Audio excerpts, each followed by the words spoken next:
This is the solar lighting project. I'm Cornell Brantley. I'm Brandon Phillips.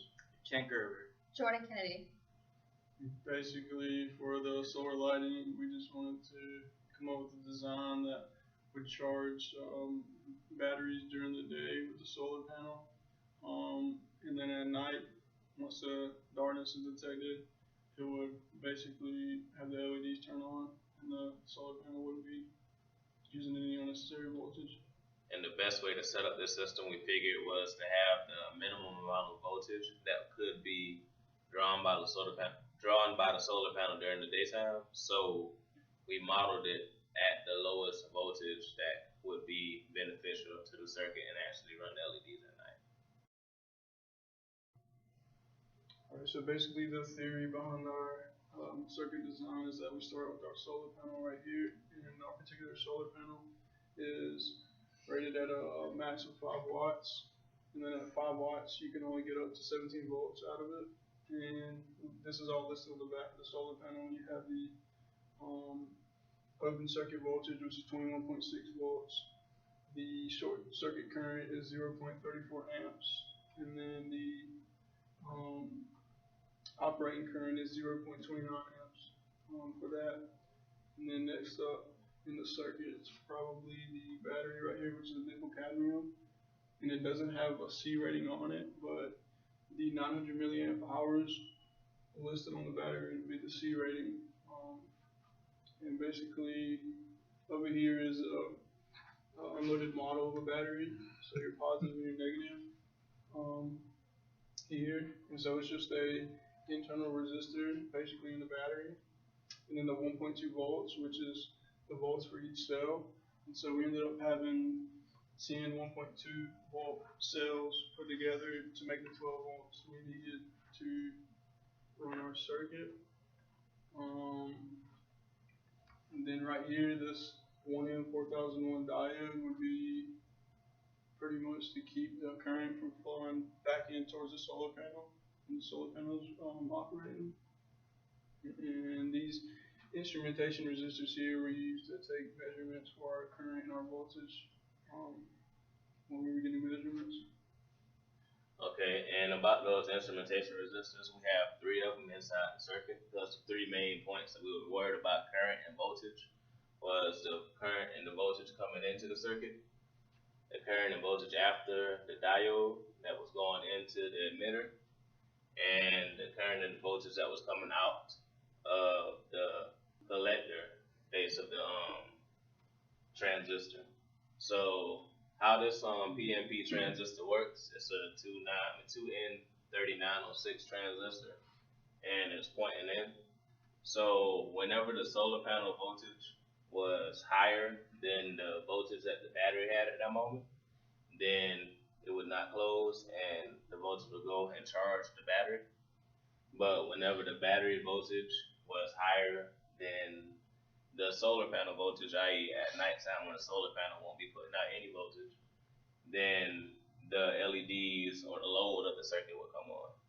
And we have these resistors in here to constrain the current, to control when the base would be higher than the emitter, and that will control when this transistor would close. And this right here is like a draining resistor, and it will control the current going out of the circuit, and it would determine how long it would take for the current to go into the LEDs and dissipate throughout the night. So it's basically like the slope. If we had a graph, it'll be the slope of the graph. It'll control that, and it'll determine when or the rate that the current is dissipating throughout the LEDs.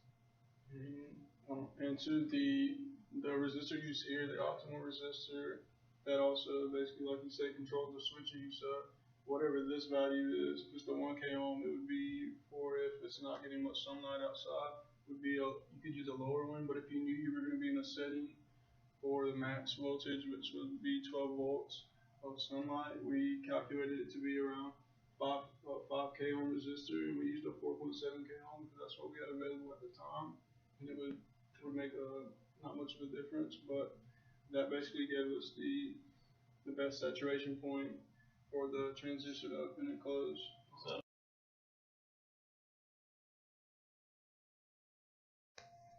So for the procedure of how we built this circuit, it's pretty simple. You see all the parts listed here. There's not really too much involved. Can't be more than like 10 or 15 pieces that you gotta put together. That wasn't really the most important thing that we did with this circuit. The longest amount of time that we spent was probably discharging the battery. We used LabVIEW to record the voltage across the LEDs as the battery discharged over a couple hours. We're expecting that to take a few hours, and we ended up just having to leave it overnight. So that definitely went better than we expected. And after the battery fully discharged, we took the solar panel out into the sunlight so that it would recharge the batteries, and we also measured the voltage across the battery as that was happening to see how quickly the solar panel would recharge.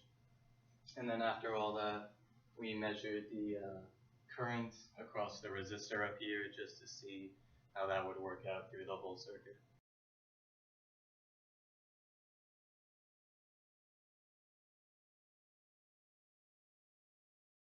Our results, we have a charging and a discharging phase.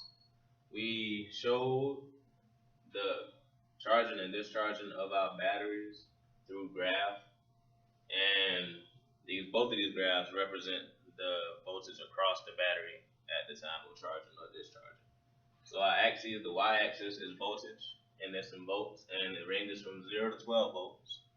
Our x-axis is time, and our time is in hours, and it ranges from 0 to 10 hours. So in the charging phase, since it's a solar panel, the current that's going to be going through the panel is dependent on the voltage that's coming through the panel at the time. So if it's cloudy, it's not going to get as much as it would if it was sunny.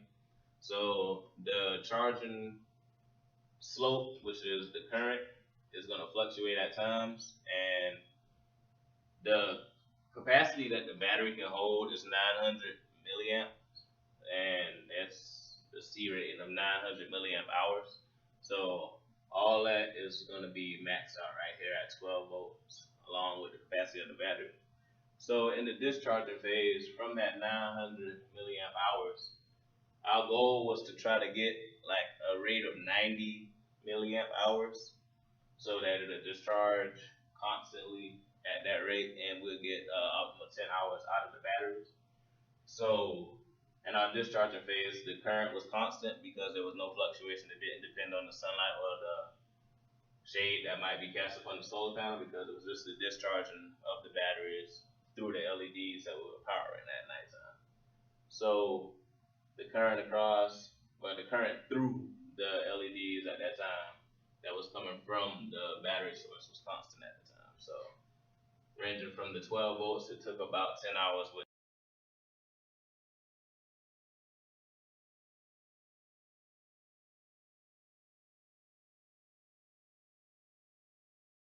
Our project was a success, and so to conclude our experiments, the circuit worked as expected, and because of its simplified design, there's a lot of applications and further ways that it could be used. The main purpose of this project was to be used for more humanitarian purposes, to provide light to individuals in third world countries, in particular India, and other implications would be anything that uses 12 volts for charging. Improvements to be made that could have been made to our circuit were to have a higher rated solar panel and better batteries than the nickel cadmium ones that we used. And this project was not without difficulties. We were affected by the weather. One of the days we planned to collect data, it poured down and rained. We had difficulties with LabVIEW, being a new type of computer software that we had not previously worked with before, and having to convert between newer versions of LabVIEW to older versions, and also getting our data to be printed out in Excel. So that was all very new. And a lack of time for collecting our data, because the charging and discharging periods were very lengthy. And so successfully, if we had had more time set aside, we would have had more data and overall stronger results.